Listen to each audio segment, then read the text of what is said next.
আলতাফ হোসেন মিয়া বা মুসলমান বাবে গ্ৰেপ্তাৰ হল নেকি?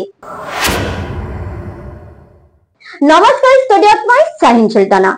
সামাজিক মাধ্যমৰ সম্প্ৰীতি এই প্ৰশ্নতে ব্যাপক চৰ্চা লাভ কৰিছে, কাৰণ অসম তোমাৰ বাপৰ নেকি শীৰ্ষক গীতটি ভাইৰেল হোৱাৰ পিছতেই গীতটোৰ মূল শিল্পী ধুবুৰীৰ আলতাফ হোসেনক গৌৰীপুৰ আৰক্ষীয়ে গ্ৰেপ্তাৰ কৰে। তাকে লৈ অসমৰ মুখ্যমন্ত্ৰী ডক্টৰ হিমন্ত বিশ্ব শৰ্মায়ো নিজৰ ফেচবুক লাইভত সেই গীতটিক মিয়া বিহু গীত বুলি কোৱাৰ লগতে আলতাফ হোসেনক গ্ৰেপ্তাৰ কৰাটো এক বিশাল সফলতা বুলি উল্লেখ কৰে।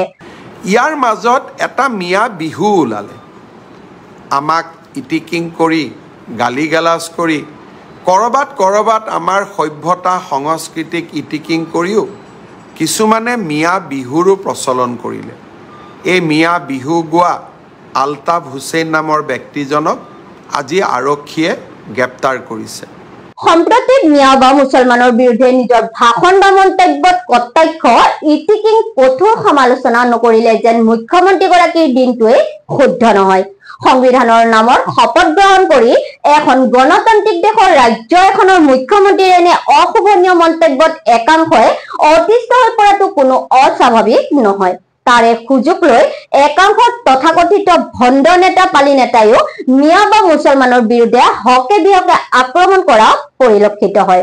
হয়তো এনে শুভৰে বহিঃপ্ৰকাশ আছিল আলতাফ হোসেনৰ অসম তোমাৰ বাপৰ নেকি শীৰ্ষক গীতটিত দুটিমান শব্দ বা বাক্য অমাৰ্জনীয় আছিল যদিও কোনো ধৰ্ম, জাতি বা জনগোষ্ঠীৰ নাম লৈ পোনপটীয়াকৈ টাৰ্গেট নকৰি কেৱল মিয়া বিৰোধীতা ভাবুকি প্ৰদান কৰা হৈছে। পিছে এয়া কি?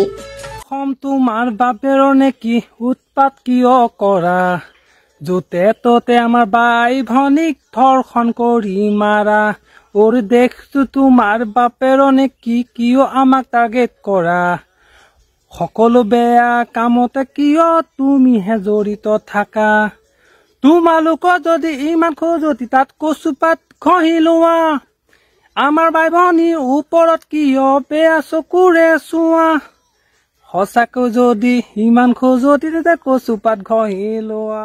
ফেচবুকত উল্লেখ কৰা বিকাশ দিয়াৰিছে পৰিবেশন কৰা এয়া কোন ধৰণৰ অসমীয়া স্বাভিমানৰ বিহুগীত? এনে অশ্লীল শব্দ প্ৰয়োগ কৰা আৰু এনে সুৰকো বিহুগীত কয়নে?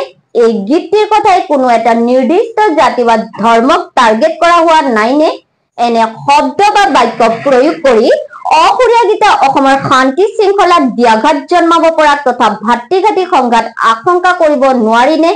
নে ইমানৰ পিছতো মুখ্যমন্ত্ৰী ডক্টৰ হিমন্ত বিশ্ব শৰ্মাৰ ক্ষেত্ৰত ফেনুক দেখি ৰন্ধা বঢ়া, ফেনুক দেখি দুৱাৰ মাৰা নীতি পুনৰ প্ৰযোজ্য হব, যাৰ ফলত এইগৰাকী যুৱকে আজিও মুকলি আকাশৰ তলত বিনা দ্বিধাৰে আৰু ফেচবুকত দম্ভালি মাৰা পোষ্টেৰে টিঘিলঘিলাই আছে, যাৰ সম্পূৰ্ণ লাইচেন্স দি থৈছে চৰকাৰ প্ৰশাসনে।